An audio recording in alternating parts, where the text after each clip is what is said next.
Во Македонија по улиците се тепале и навредувале бугари, а институциите наводно не правеле ништо, вели избугарениот Христијан Пендиков на една од бугарските телевизии.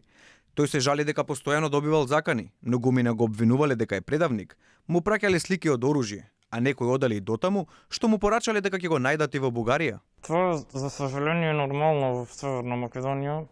Нормално е да те бијат, да те псуват, всичко ти пробат да те стрелят, че си българин, а полицијата ништо да не предприема и такива работи.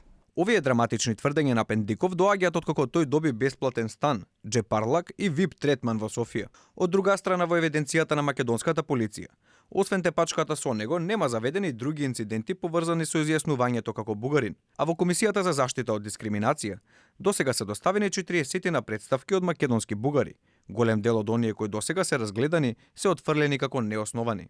Иако речиси секој ден вестите и емисиите на телевизиите се преплавени со ставовите на Бугарија и на македонските бугари, Пендиков тврди дека тие немале пристап до македонските медиуми.